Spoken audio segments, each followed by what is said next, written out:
Hello friends, नमस्कार। स्वागत करती हूँ आप सभी का अपने इस चैनल में।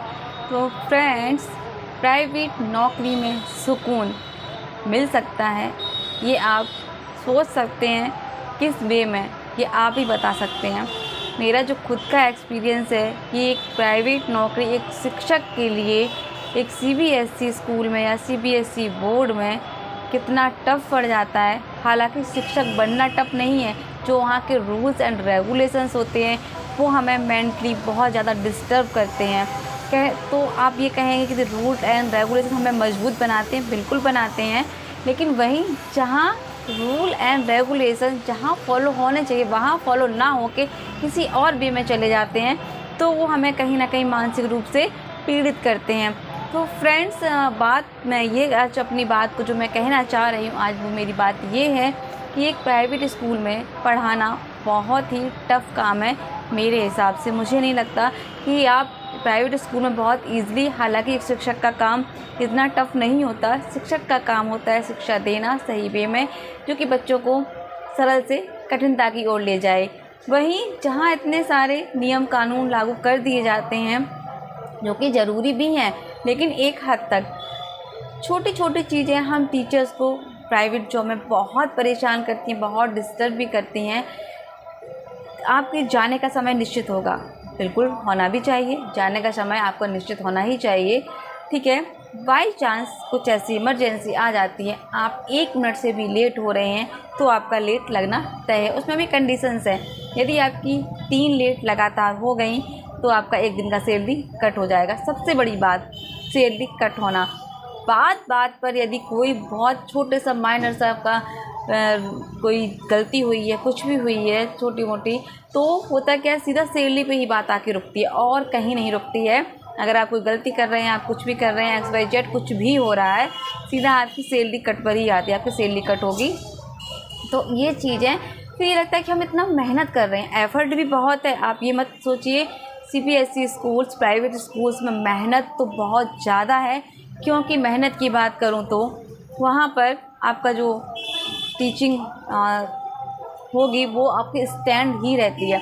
आपको बैठने का क्लास में कोई भी कॉलम नहीं है, रत्ती भर भी आपको वहाँ पर कुर्सियाँ किसी भी क्लास में देखने को नहीं मिलेंगी। केवल 1st to 2nd क्लास तक का है ये, लेकिन उससे आपका 3rd से लेकर पूरा 12th तक किसी भी क्लास में कोई आपको ना तो टेबल मिलेगी, ना ही कुर्सी मिलेगी। एक पोडियम मिलेगा जिस पे आप खड़े होकर अपना अच्छे से पढ़ा सकते हैं। तो कंटिन्यू आपकी अगर 8 पीरियड में 7 पीरियड लगातार हैं और आप कंटिन्यू क्लासेस में अपना स्टैंड होकर लेक्चर दे रहे हैं, स्टैंड होना प्लस अपना पढ़ाना, बच्चे को समझाना।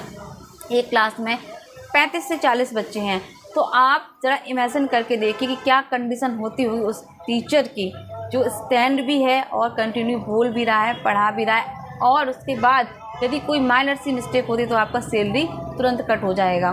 तो इतने टफ़, इतने कठिन माहौल में पढ़ाना एक शिक्षक को मुश्किल तो है, लेकिन कहीं ना कहीं मजबूत भी बनाता है। जब इतना सब देखते हैं तो लगता है कि इतना एफ़र्ट हम अपने खुद के लिए कर लिए होते तो गवर्नमेंट जॉब शायद मिल गई होती।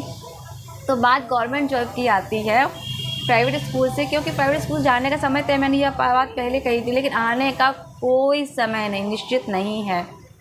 अक्सर आपकी छुट्टी होने के बाद ही मीटिंग्स बहुत सारी होती हैं, उस मीटिंग्स का कोई टाइम टेबल नहीं होता है। कभी डेली होती है, कभी 8 दिन में होती है, लेकिन मीटिंग कंटिन्यू, तो आने का कोई भी टाइम टेबल निश्चित नहीं है। दूसरी बात है, आप अपनी पढ़ाई को समय कब दें। अगर इतना एफ़र्ट आप वहाँ कर रहे हैं तो आप गवर्नमेंट के लिए करिए, बिल्कुल सही बात है। तो अब इसमें हम मैनेज कैसे करें। आने का कोई समय नहीं, सुबह जाना टाइम से है, अब हमें इस समय को मैनेज करना है, और इतनी एफ़र्ट, इतनी ही अपनी तैयारी हमें किसके लिए करनी है, गवर्नमेंट जॉब के लिए करनी है। तो मेरे ऐसे बहुत सारे भाई बहन हैं जो आज मैं काम कर रही हूँ, वो मेरे बहुत सारे ऐसे भाई बहन हैं जो शिक्षक हैं और प्राइवेट जॉब स्कूल में कर रहे हैं। तो मैं उनके लिए और अपने लिए, खुद के लिए, ये मेरा खुद का है, मैं किसी के लिए लेकर निकल, मैं खुद के लिए कह रही हूँ कि मेरे लिए बहुत मुश्किल है अपने लिए टाइम मैनेज करना प्लस स्कूल जाना। तो कहीं ना कहीं टाइम मेरे लिए थोड़ा थोड़ा जितना मुझे चाहिए उतना नहीं मिल पा रहा। कोशिश पूरी करती हूँ टच रहूँ अपनी बुक से, अपनी पढ़ाई से, कोई मेरा जो तारतम्य है वो छूटे नहीं। मेरा तारतम्य बना के रखती हूँ, पूरी कोशिश रहती है, लेकिन जिस हिसाब से होनी चाहिए शायद उस हिसाब से नहीं होनी चाहिए। तो उसमें हमें करना क्या है, करना ये है कि प्राइवेट जॉब हमारी नीड है, इसीलिए हम कर रहे हैं। अगर हमारी बैकबोन मजबूत होती, बैकबोन से मतलब हमारी आर्थिक स्थिति अगर इतनी ही मजबूत होती तो हमें कमाने की ज़रूरत नहीं पड़ती। अब हमारे भाई लोग हैं, कहीं ना कहीं ये ज़रूरी है उनके लिए, कब तक वेट करें नौकरी का। प्रयास भी कर रहे हैं, मेहनत भी कर रहे हैं, भरपूर मेहनत है, पूरी तैयारी, कहीं 1 नंबर से तो कहीं 2 नंबर से हम रह जा रहे हैं। तो ये इसका मतलब ये नहीं है कि हम सफल नहीं होंगे, सफल होंगे, हमारा एफ़र्ट बराबर है। अगर हम प्राइवेट स्कूल में जॉब कर रहे हैं तो लोग ये ना समझें कि इनके लिए यही है। ऐसे सुनने को मिलता है ना कि तुम्हारे लिए तो यही है, गवर्नमेंट जॉब की तैयारी तुम नहीं कर सकते। तो प्लीज़ ऐसे विचार मत रखिए। हम लोग तैयारी और आप एफ़र्ट्स दोनों ही कर रहे हैं तो ज़रूर कुछ ना कुछ अच्छा ही होगा। लेकिन ज़रूरत होती है आर्थिक स्थिति की। हमें जो हम गवर्नमेंट जॉब की तैयारी करें उसके लिए बुक्स, फॉर्म फिल करना, उसके लिए तो पैसा चाहिए। तो कब तक घर वालों से मांगेंगे। हमें एक सेल्फ ही होना, अगर हम पढ़े लिखे हैं, हमने एजुकेशन ले लिया तो सेल्फ होना हमारे लिए भी बहुत ज़रूरी है। तो उसके लिए हमने अपना ये ऑप्शन चुना कि हम अपने एक्सपीरियंस गेन करेंगे, प्लस बच्चों से सिखाएंगे, बच्चों को बच्चों से सीखेंगे भी, जो हमारे लिए बहुत ज़रूरी है। तो हम इसलिए प्राइवेट जॉब का ऑप्शन चुन लेते हैं। लेकिन उसके साथ ही साथ मैं ये कहूँगी कि आप अपने प्राइवेट जॉब के साथ साथ अपना भी प्रयास करिए। अगर आप घर 3 से 4 बजे के बीच में आ रहे हैं तो आप 1 डेढ़ घंटा रेस्ट कीजिए, फुल एकदम फ्री माइंड होकर रेस्ट कीजिए। उसके बाद आप अपना जो शेड्यूल बनाए हैं या नहीं बनाए, आपको लगता है कि आज मुझे ये पढ़ना चाहिए अपने सिलेबस के अकॉर्डिंग, तो आप उसको पढ़िए। मेरे कहने का मतलब ये है, पढ़ाई जी भर के कीजिए जितनी आपकी इच्छा हो। यदि आप लड़के हैं, भाई हैं, ठीक है, जेंट्स हैं, तो आपके लिए मुझे लगता है पर्याप्त समय होगा, क्योंकि आपको घर के कामों को नहीं करना होगा। आप स्कूल से आएंगे, फ्री होंगे, आप खाएंगे पिएंगे, आराम करेंगे। आप चाहें तो लाइब्रेरी भी ज्वाइन कर सकते हैं। बहुत सारे मेरे साथ जो मेल टीचर्स उन्होंने ये भी कर रखा है। लेकिन हम महिलाओं के लिए समस्या है, हम सुबह काम पर जाते हैं और काम पर ही लौट आते हैं। हम औरतों की तो ये स्थिति बनी हुई है कि स्कूल से घर आए तो देखा सारा फैला, वो सारा निपटाना है, सारा काम करना है। अब हम अपनी पढ़ाई को समय कैसे दें। तो मैं अपनी बहनों से यही कहना चाहूँगी, आप घर का काम निपटा लीजिए, आप भी रेस्ट कर लीजिए जो कि ज़रूरी है, ठीक है। रेस्ट करने के बाद वही कहेंगे कि शाम का फिर से समय हो गया, खाना बनाना है, ठीक है, वो भी कर लीजिए। अब आप ये सोचिए कि आज मैंने इतना सब कुछ करने के बाद अपने लिए कितना समय दिया है ना। मुझे प्राइवेट जॉब भी करनी है, मुझे घर की जॉब भी करनी है, फिर मुझे अपने लिए खुद के लिए भी टाइम देना है। तो आप ये सोचिए कि क्यों ना मैं भले ही 1 से 1.5 घंटा दूँ, लेकिन मुझे देना ज़रूर। फिर वो माध्यम आपका कोई भी हो, माध्यम आपका यूट्यूब भी हो सकता है, ठीक है, आपकी ऑनलाइन क्लासेस भी हो सकती हैं, आपकी किताब भी हो सकती हैं, आपकी क्विज़ भी हो सकती है, आपका टेलीग्राम भी हो सकता है। वो तारतम्यता और आपका माध्यम छूटना नहीं चाहिए, वो डेली का आपका होना चाहिए। मेरी तो यही सलाह है। तो अपनी बहनों से कहूँगी कि काम है, घर में है, सब कुछ है, वो सब हमारा अपना ही है, हम उसको बहाना नहीं बना के अलग नहीं कर सकते। तो पढ़ाई की तारतम्यता भी बना के रखनी है, लगातार करनी भी है। साथ ही रही बात कि प्राइवेट जॉब में बिल्कुल भी सुकून नहीं है, तो हाँ, बिल्कुल भी कोई सुकून नहीं, कमर तोड़ मेहनत है, बेहद मेहनत है।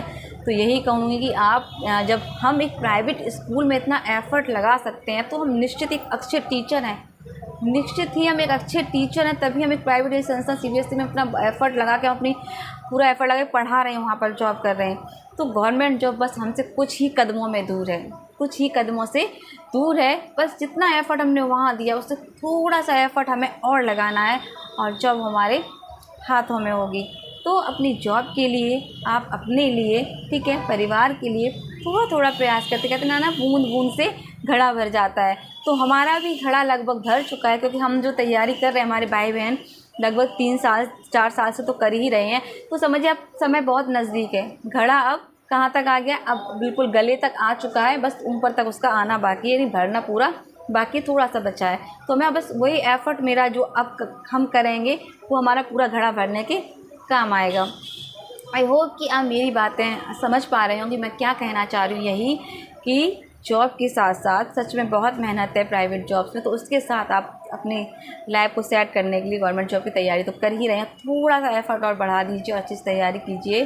क्योंकि प्राइवेट जॉब्स का तो मुझे लगता है कि बहुत बुरा हाल है। टीचर्स की कमर तोड़ तो मेहनत, जो अच्छा शिक्षक है पढ़ाने वाला, वो जी जान से ईमानदारी से अपनी मेहनत करता है, उसे ये रियलाइज़ होता है कि सच में कितनी मेहनत है ना।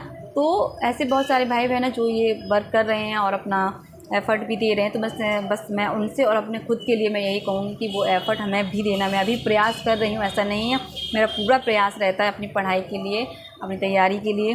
तो आप सब भी प्लीज़ साथ सपोर्ट एक दूसरे का बनाए रखिए, अपने एक्सपीरियंस शेयर कीजिए। तो आज इसके आज मन था आपसे रूबरू होने का। तो आप जॉब कोई भी हो, सभी जॉब्स के लिए आप एफ़र्ट करते रहिए जब तक आपको आपका लक्ष्य हासिल ना हो जाए। तो ये थी मेरी एक कुछ छोटी सी आशाएं, उम्मीद और आपको मोटिवेट करने की। मोटिवेट तो हम खुद से ही होते हैं, हमें पता होना चाहिए कि हमें करना क्या है ना। तो आप वो काम अच्छे से कर सकते हैं। बाकी यही मेरी ईश्वर से प्रार्थना है कि जो एफ़र्ट और मेहनत कर रहे हैं बेहद, ईश्वर उनको पूरी तरह से अच्छी तरह सफलता दे और वो अपने लक्ष्य में सफल हों। सभी खुश रहें, स्वस्थ रहें और अच्छे से मस्त रहिए। पढ़ाई को तो कंटिन्यू करना ही है। तो बस फ्रेंड्स यही था, और वीडियो देखने के लिए आप सभी का बहुत बहुत धन्यवाद।